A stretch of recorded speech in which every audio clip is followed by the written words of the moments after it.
Halo Sobat Trading Mudah, ketemu kembali dengan saya Ari. Kesempatan kali ini saya akan mereview untuk market tanggal 6 September 2022. Saya awali dari XAU USD.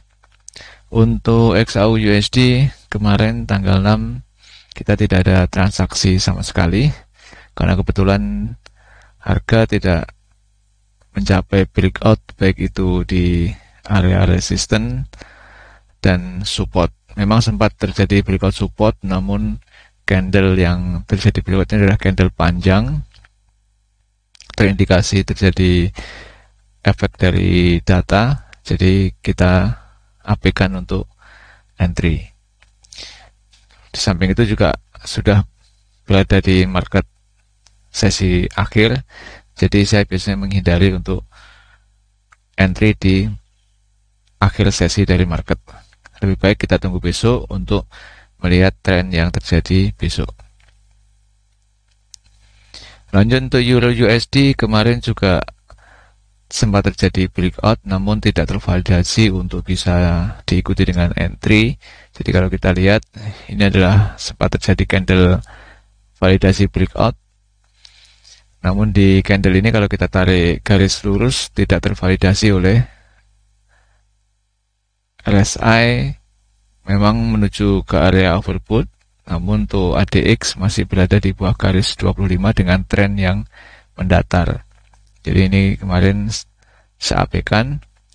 Untuk breakout berikutnya juga sempat terjadi bounce di sini, namun ini juga tidak tervalidasi oleh ADX. ADX-nya masih di bawah garis 25.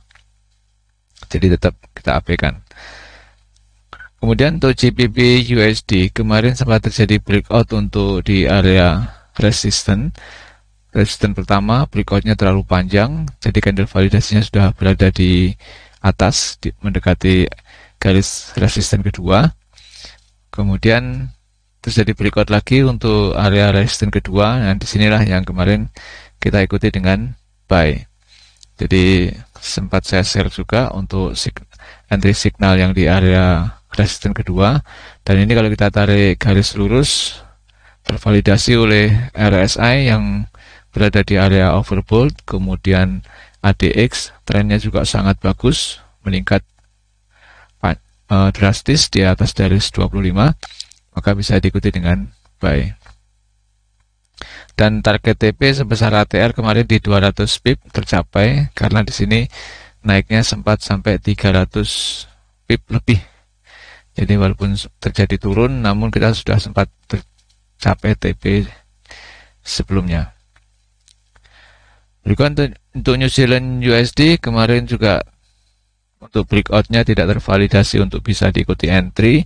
Untuk breakout resistennya sangat panjang, dan ini kita tidak pernah masuk jika memang breakoutnya adalah candle panjang. Ini adalah candle efek dari data, dan biasanya kalau breakout panjang begini sangat riskan untuk terjadi koreksi, jadi kita tidak akan ambil. Jadi ini pun juga candle berikutnya terkoreksi. Berikutnya untuk area support juga sama, breakoutnya terbentuk candle panjang, dan di sini juga kita tidak ikuti karena breakoutnya panjang, candle validasinya sudah berada di area support kedua, jadi kita tidak ambil karena biasanya di support kedua ini adalah ada potensi terjadi koreksi.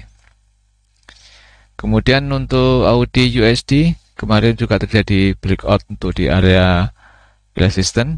Ini adalah candle validasi breakoutnya. Cuma untuk breakout yang pertama ini kita tidak bisa ikuti karena kalau kita tarik garis lurus, memang RSI-nya terlihat menuju ke area overbought, namun ADX trennya masih berada di bawah garis 25. Jadi kemarin kita tidak ikuti untuk breakout yang pertama. Kemudian sempat terjadi breakout kedua di area support. Ini adalah candle validasi breakoutnya. Dan ini kalau kita tarik garis lurus tervalidasi oleh RSI yang menuju area oversold.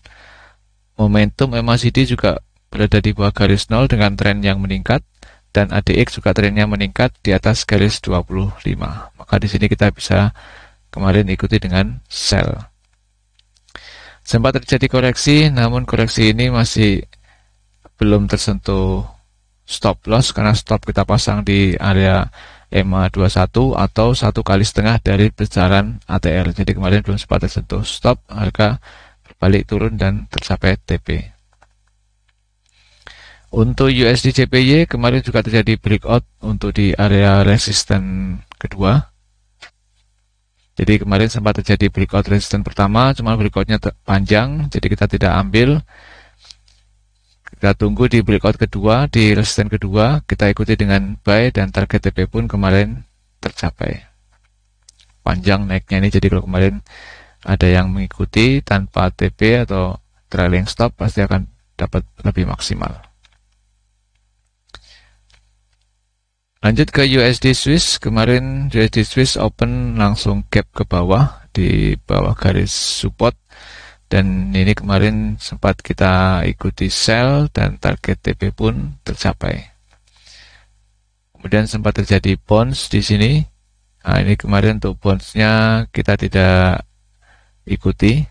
Tapi sebenarnya kalau kita ikuti juga bisa mendapatkan poin. Tapi kemarin kita hanya mengikuti 1 kali entry waktu di open gap pertama. Lanjut untuk USD Kanada. USD Kanada kemarin tidak ada transaksi karena untuk breakout support yang terjadi ini tidak kita ambil karena breakoutnya panjang dan langsung menyentuh ke support kedua, jadi kita tidak ikuti.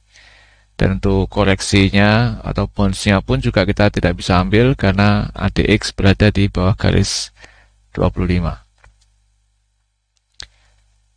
Demikian Sobat Trading Mudah untuk review market di tanggal 6 September 2022.